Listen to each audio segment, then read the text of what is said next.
did something? I should go check with the axle that it worked. Hope I'm not interrupting anything with her and the spindle.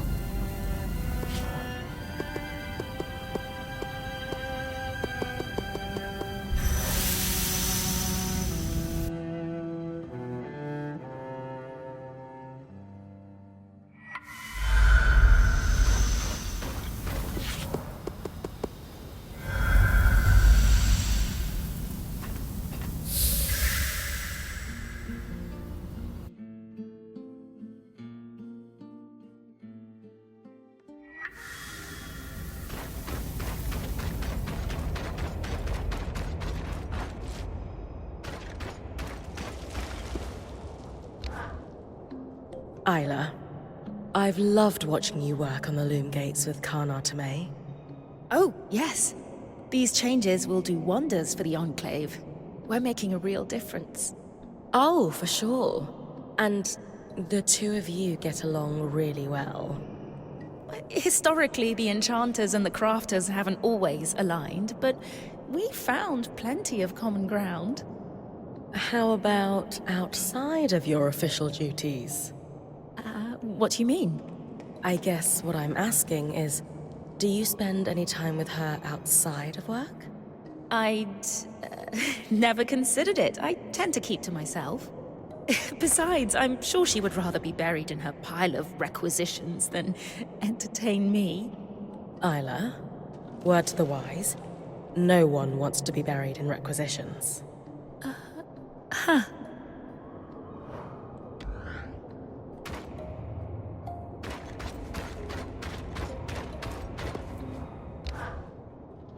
You are the last person I wish to speak to right now. What did I ever do to you? My own flesh and blood isn't speaking to me because of you. She's not speaking to you because you lied to her. It was for her protection. Information is power, and I will protect her at all costs. Even from you, if I have to. And what is that supposed to mean? It means you will soon learn that we can handle our affairs well enough without your help.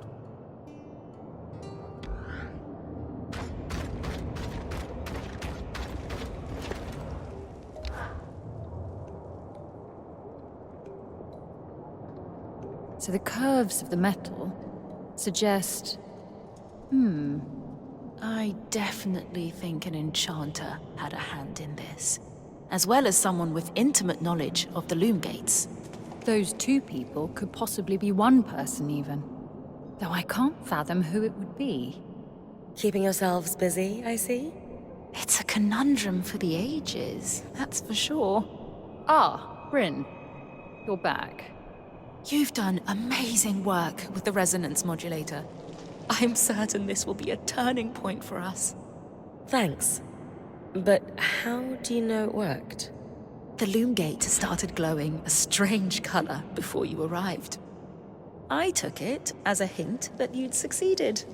Spoiled the surprise. I'm sure the Surgeborn will be plenty surprised when they next try to use the loom gates. Suffice to say, we're thrilled, Brynn. In a short time, you've done a lot to help us. We were, obviously, a little hesitant to trust newcomers. Our first impression wasn't the best. But now, we're in a much better situation when it comes to survival. Happy to have helped. Without you two trusting me, I couldn't have achieved half as much. So thank you for letting me in. I'm glad to have gotten to know both of you. It's been my pleasure, Brynn. Likewise. So, let's recap for a moment. 1. We've stopped Surgeborn from navigating the Loomgate network by using the resonance modulator. 2. We've made huge leaps forward in regaining control over the Arcs. 3. We've armed and supplied the Scouts. It certainly doesn't cast our last decade of work in a forgiving light, does it? Listen, you've been surviving this crisis for a long time the only way you knew how. But now you have a path to move forward. Your people can choose to follow it, or dwell on past mistakes. Are we ready to face this threat head-on together? Yes. You're right. Of course you are. We're at the point, resource-wise, where we can start making moves. I don't really want to speak to my father right now. But I agree that it's time we put pressure on him to do something. Anything. Regardless of what he does. You've earned our support, Brynn. But first, I'd actually like to steal Hirun for a while, if you don't mind. I have some notes to go over with her. By all means. Have fun.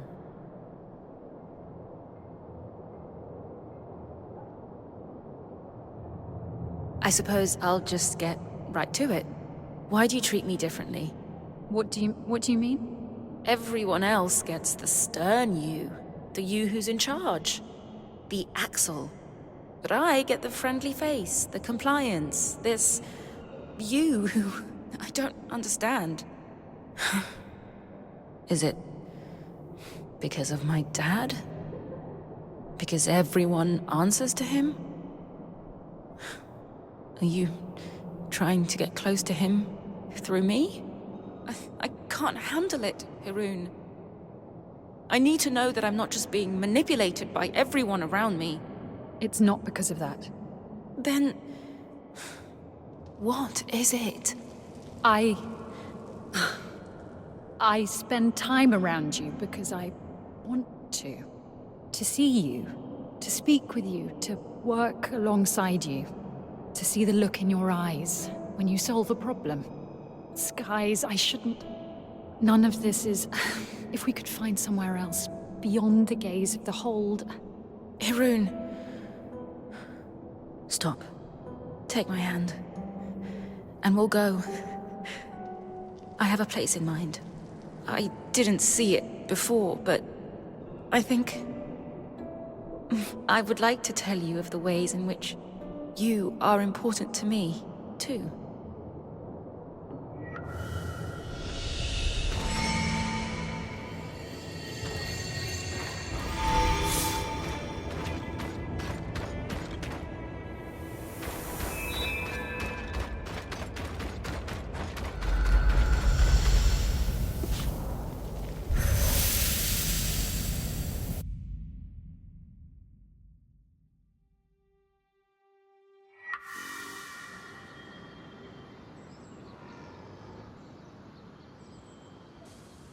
What's going on? Arik, why don't you fill her in? Our plan worked. The Eye is mobilizing the scouts for a large-scale attack on the Surgeborn. I take it the Axle and the Spindle put him up to this? Yes. Not that Khan Stanild is admitting that. He claims that with the supply shortage taken care of and the Ark restoration underway, now is the time to strike. And Brynn is receiving due credit for all her work, I'm sure. No. So what's his plan? The scouts will stage a distraction in the underworks, while the Eye and the Spindle do something to the Grand Gate. That's all I know. The Eye wants everyone to convene at Cassidon's Hold for a speech to learn more. He wants us there. Khan Stanild loves an audience. Doesn't matter who's in it. I thought you'd be happier about all this. I have reservations about the Eye launching a plan using my scouts without consulting me. The reality is, the leader of the Enclave has the power and influence we need to take a stand against the Surgeborn, regardless of how likable the man holding the title may be. Power and influence, sure, but not the expertise. Ori is right. Whatever flaws the Eye has, he is ultimately doing what we've wanted him to do. If he wants to atone, we should give him that opportunity, even when it pains us. It can't hurt to hear his big speech before jumping to conclusions. I'm here to escort you. Talk to me when you're ready.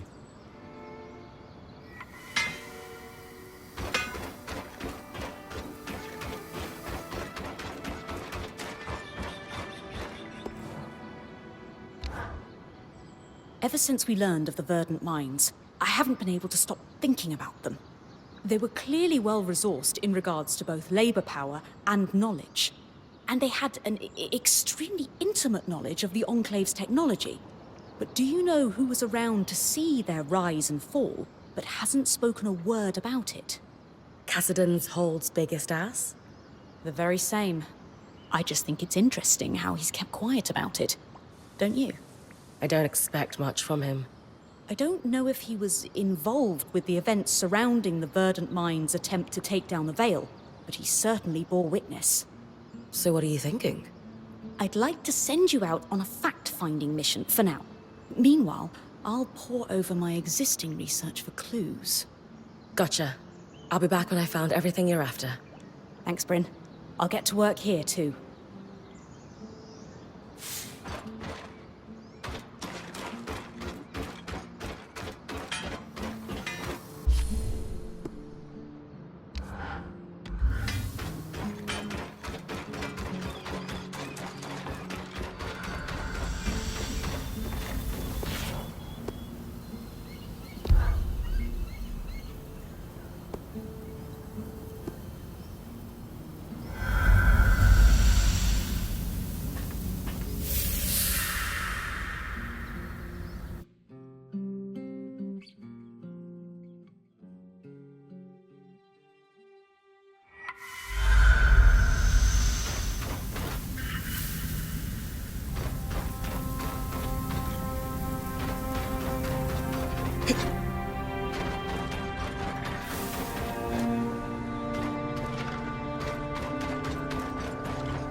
Cipher looks familiar. I'll need to get these back to Lane.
see what we've got here. These all seem to be speeches that the Eye delivered. These are dated 40 years ago, but I could still imagine him saying all of these things today.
Here's something. Let's see. It seems to be information on Lucia's various projects. There are a lot of redactions here. Seems like someone was trying to hide something.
It's a report blaming the Brynn for an explosion near the Vale.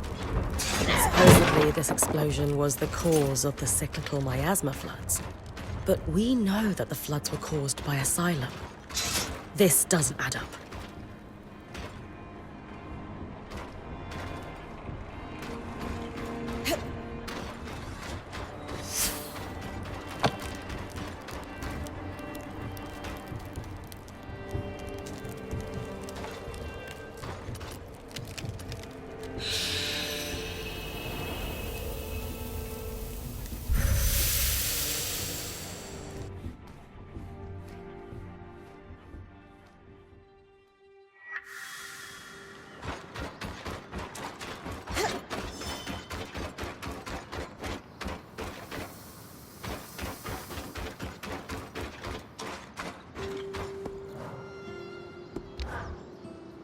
It sounds like your experiment with the loom gates went well.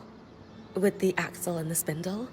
Yeah, it turned out better than we could have hoped. That's good news. Are you worried about something?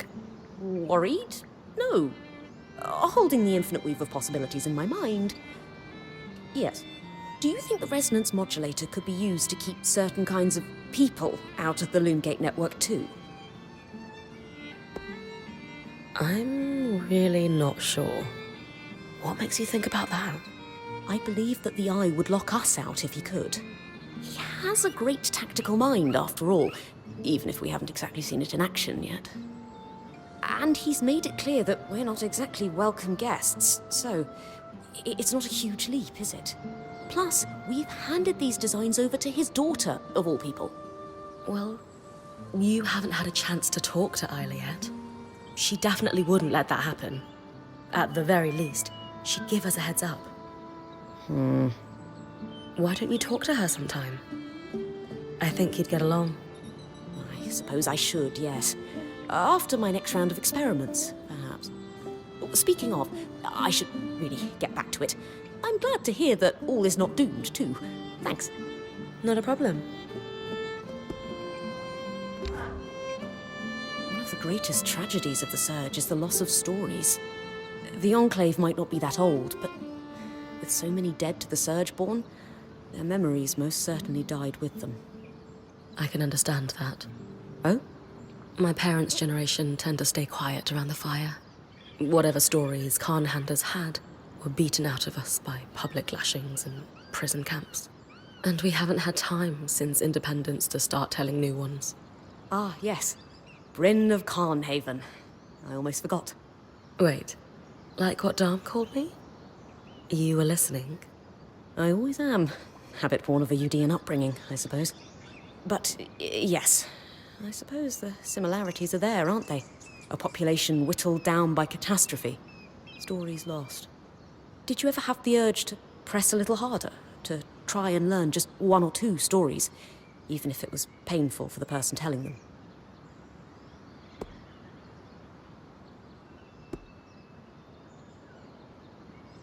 Honestly, in that case, I'm happy to let the past lie.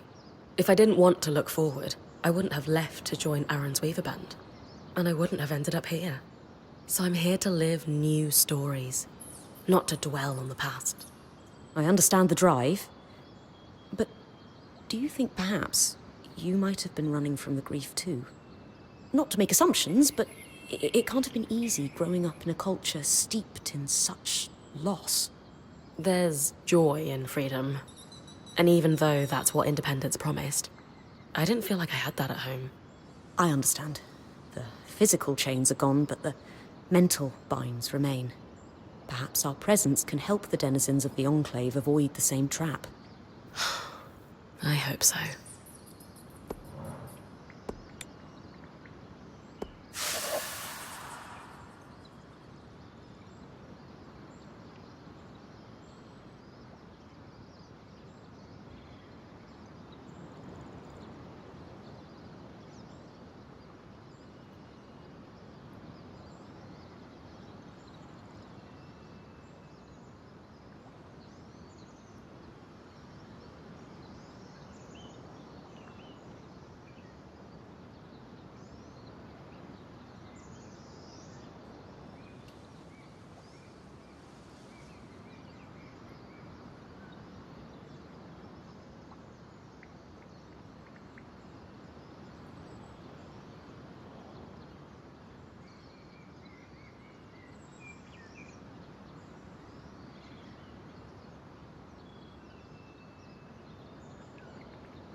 So what did we find out?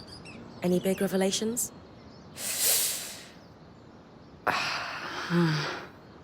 What's wrong? This isn't what I expected at all. I think you need to read this yourself. Well, sure, but... Alright. This is one of Lucia's journals, right? Yes. I washed my hands of it, but they pressed onwards. He was fully aware of what I taught them, of course. What I'd taken from the Institute. And so, he let it happen. He knew they were going to try to pierce the veil, and now dozens are dead. He knew Vile. Broke bread with them. But when they and the rest of the Verdant Minds went off to die, Kenrick just watched. And now read this. A transcript of one of his speeches, delivered around the same time that journal entry was written. We will root out these dissenter vermin at all levels of administration. Their ideology has claimed too many lives to be allowed to breathe free. In the meantime, to ensure peace and prosperity, martial law is in effect across remaining settlements. So he let the explosion happen, and used it for his own political gain. Wow. He's a real piece of work. He didn't exactly engineer this, but he isn't innocent either. He sat back and allowed the Verdant Minds to try breaking through the veil. Then they unintentionally triggered a huge explosion, conveniently wiping themselves out in the process. And just like that, the Eye had a scapegoat on whom to blame the cyclical miasma floods. He used panic and fear to secure himself a spot as provisional leader. But everyone eventually forgot that provisional bit. I genuinely didn't expect this at all. I thought I'd find out that he'd just been mildly conniving all his life, not this. So, what do we do about this then? We need to confront him. He may be the Enclave's leader, but we can still take him to task on what he's covered up. Wait, what? You really think that'll work? Yes. I'll present him with our evidence, and he'll have to give us an explanation. I'm open to the idea. But what makes you think he'll want to speak to us? I'm confident in my powers of persuasion. I may be young, but a lifetime spent orbiting the seats of power in Judea. Well, let's just say that I know how to appeal to a politician's better judgment. Well, I trust your judgment. Excellent. I'll finish writing this dossier, and I'll meet you in Cassidon's Hold. Have faith. It's not you who I'm lacking faith in. Trust me. Anyway, I'll see you at the Hold. I won't be long.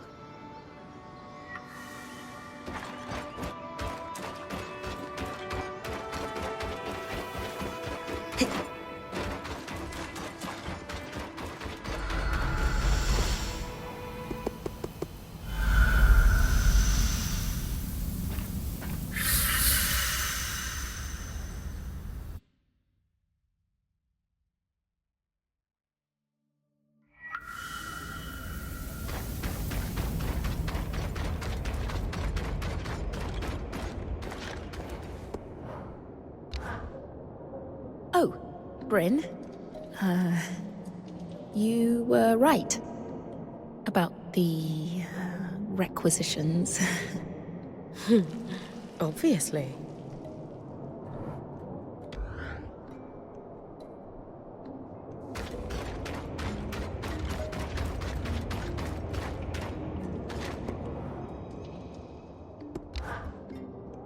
Congratulations on successfully recalibrating the loom gates. It's an impressive achievement, considering your thimble broke the harness and prevented us from resetting the loom gate connections. Helping with this initiative was the least you could do for us. It's amazing what happens when we pool our resources. Normally, I would impose sanctions on the Axle for inviting an outsider to access the harness. A rather grave breach of protocol, if I'm being honest. But thankfully for her, this aligns with our upcoming security efforts. And what efforts would those be? Confidential, I'm afraid. Why do I feel as if I'm about to have my time wasted? Please allow me to present my research. I promise it won't take but a moment. I've compiled a dossier concerning an event that occurred in the Enclave around 35 years ago. And what event would that be, pray tell? The attempt to pierce the veil. I can only assume you were familiar with the Verdant Mines. The name rings a bell, though it's been decades, as you said. They were the subject of many of your speeches. It's interesting that your memory on the subject is hazy. You'll forgive me for not remembering the exact wording or subject of any of the hundreds of speeches I've delivered throughout my career. That's not a problem. I can summarize my findings. Firstly, our evidence suggests, with a high level of confidence, that you were aware of the Verdant Mines' plans to pierce the veil. Secondly, in support of that assertion, you gained this knowledge through your close relationship with the enchantress known as Lucia. I never knew any enchantress by that name. That's odd, since you seem to have been a recurring character in her personal journals. Though, truth be told, she didn't seem particularly fond of you in the later entries. So, back to the attempt to pierce the veil. You knew... I knew that it would go poorly. You knew? Of course I did. But what does it matter? You could have stopped it. But I didn't. Pray tell, Lawkeeper, what goal did you hold in your mind as you traveled here? I wanted to learn the truth about the past, to uncover what had been hidden. Lane Free Selectus. That's who you are, yes? That's correct. Though, I'm not sure how... never mind. But my research... House Lectus of Udea. It's no wonder you felt the need to make something of yourself. Well, today will not be that day. Nor, I believe, will any. I won't waste my breath debating a jumped-up little snot from a house so consumed by cupidity that it can't even keep its hearths lit. Once a failure of a house, always a failure of a house. And it shows in your insipid rag parading as research. Did you just call me a jumped-up little snot? No, I didn't. You must have misheard me. I... Will that be all from you? I have other matters to attend to.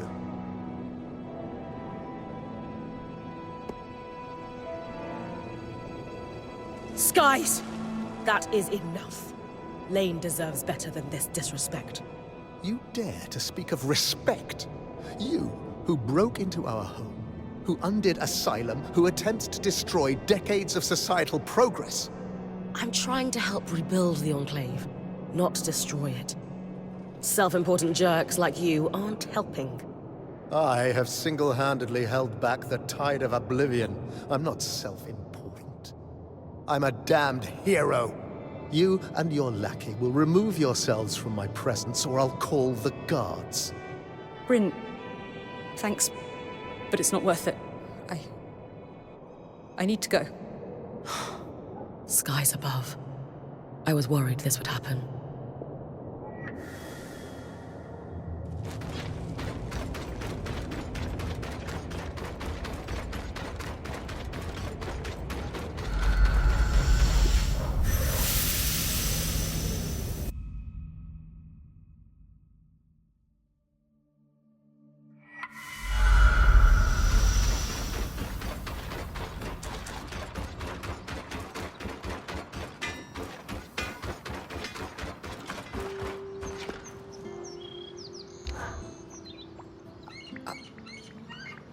I can't even begin to explain how I feel.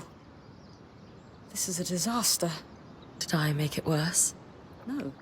No, not at all. Not for a moment. You were very kind and strong and supportive and courageous. It reminded me of why I left. Home. Everything back there was all about your house.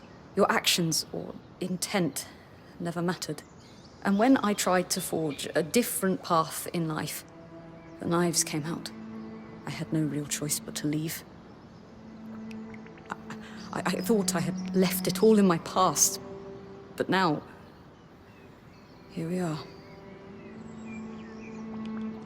For years, no matter how hard I trained, my last mentor, Aaron, told me I wasn't strong enough to be a point. When he eventually named one of his friends, Aram, the Weaver Band's new point, I was gutted. Even though he had no training, Aaron tried to convince me it made sense. Aram is just physiologically stronger than me. Of course, I took the first chance to get out after that. Just like you did. But until then, as much as I tried to ignore what Aaron was saying, a part of me was afraid he was right. Sometimes, when you're told the same thing over and over, you can't help but wonder if it's true. So, what I'm trying to say is that this guy has found his way inside your head. But that'll pass. And it doesn't reflect on the quality of your research. I appreciate that. I'll try to internalize it.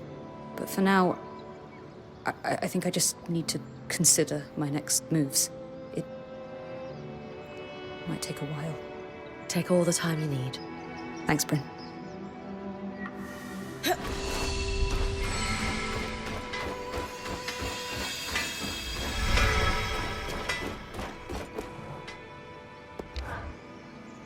You've stirred up quite a bit of trouble. Oh? I've just read the brief from the last council meeting. The Eye is facing united opposition. Everyone's calling for him to make a move against the Surgeborn. Keep your weapons close, Brynn. Ready to head to Cassidy's Hold?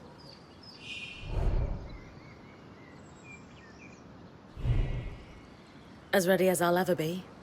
Great. Hey, while it's just the two of us, I'll be deploying to the Underworks almost immediately after we arrive. Watch Khan Stanild for me, will you? I know Oriel wants you to give him a chance, but he can't be trusted. I'm always ready for anything, Eric. I know. Let's move.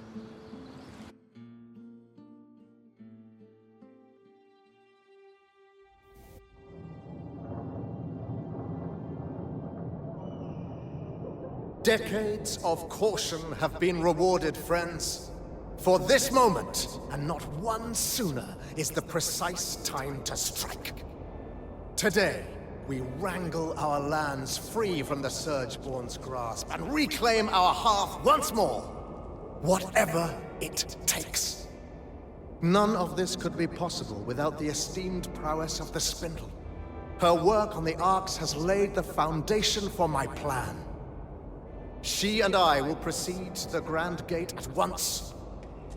Scouts, you have your orders. It's time. Whatever it takes.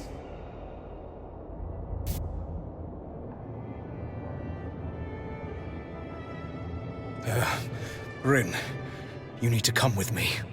Now? Yeah, no time to explain.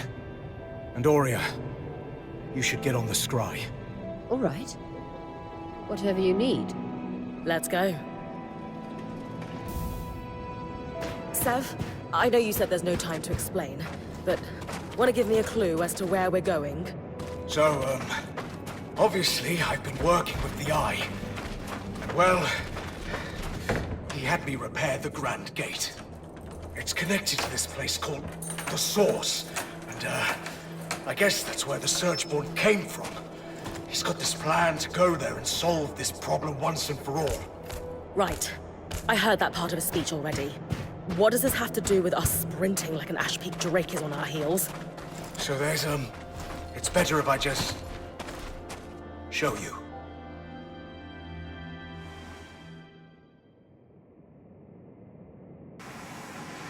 Perfect. As punctual as you are daring.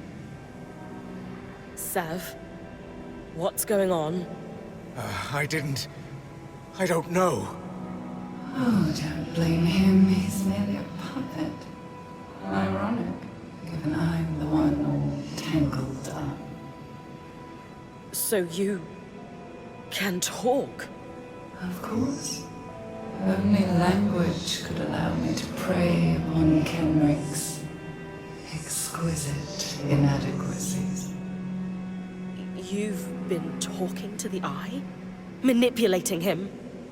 Into a foolhardy and preposterous plan that only an absolute imbecile could think was worth pursuing, yes. I've been down here for years, laying groundwork and learning what I could about your people. All towards a moment when I could convince Kenrick to act.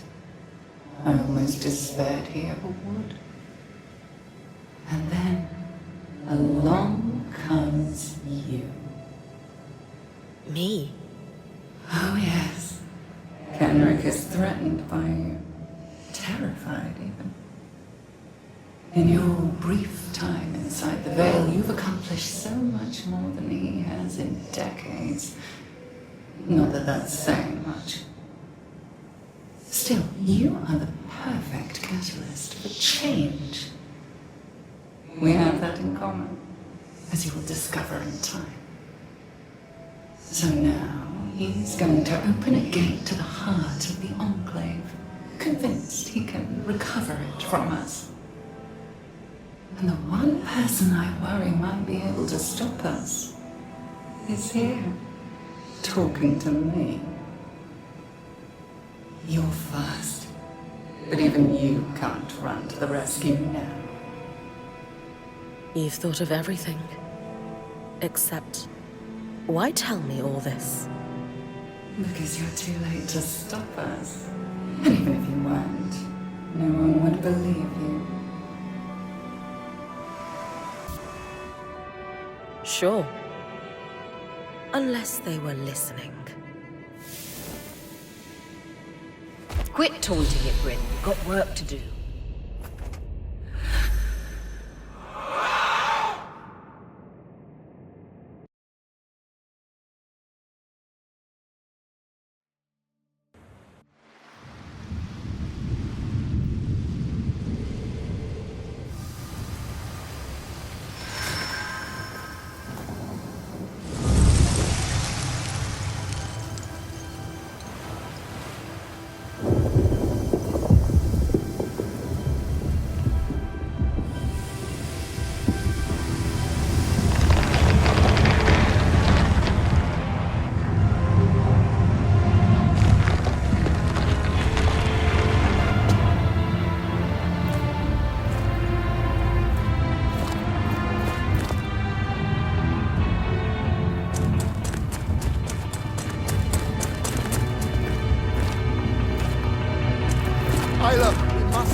No!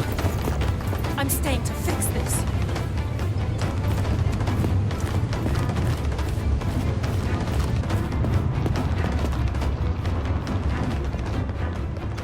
Do whatever you can to buy me time.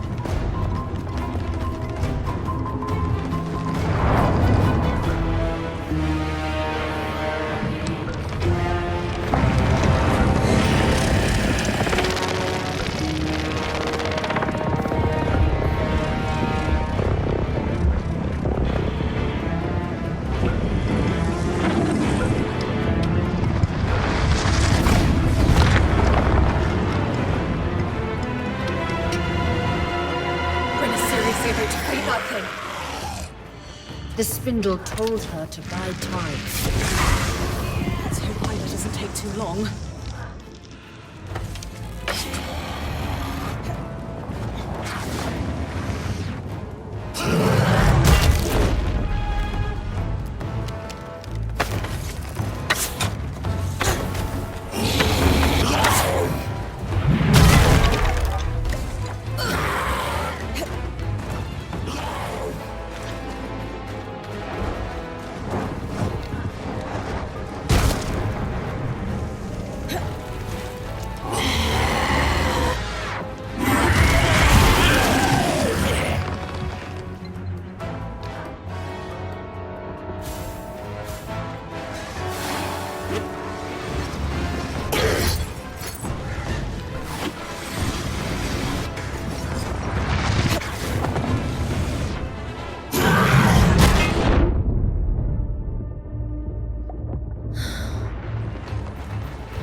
okay?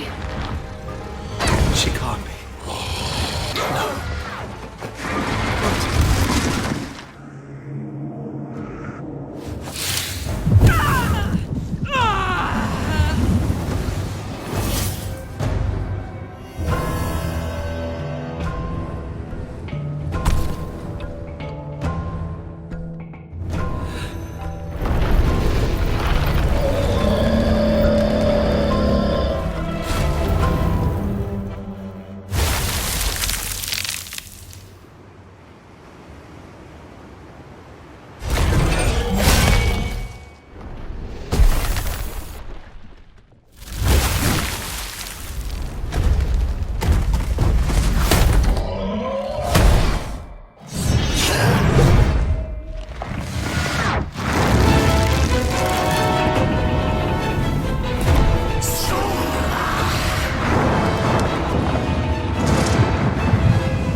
Whatever it takes.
Spirits.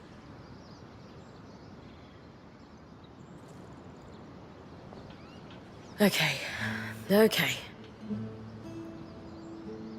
Weavers have always dealt with problems like this.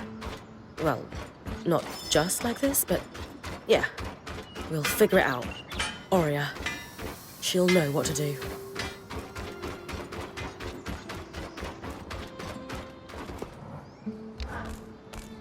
Hey. Hey.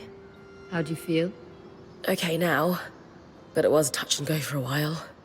Lane will probably never forgive me. For that matter, I might not either. I knew that fight. The spindle, giving her life like that. It'd be on your mind all night. How could it not? And I've been mulling over what to tell you this morning. I had a speech planned, but you don't need a speech. You're like me. It'd ring false. So I'm going to tell you what I'd need to hear after something like that. You did good. It was an awful situation, but you stood up and did what needed to be done without hesitating. Not many people have that kind of grit.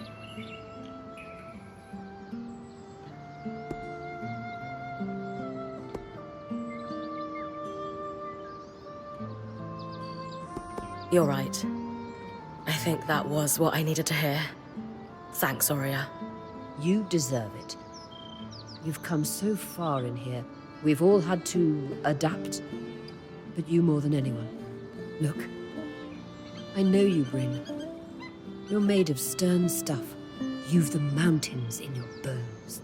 Any sense of doubt or being shaken is just snowfall. Temporary, and it'll slide off soon. That was the part you practiced, right? Yes. But that doesn't make it less true. Okay.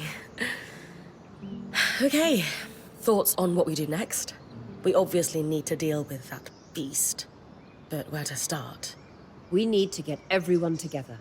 Our band, Arakim too. And I want you to call the meeting. Me? Yes, you.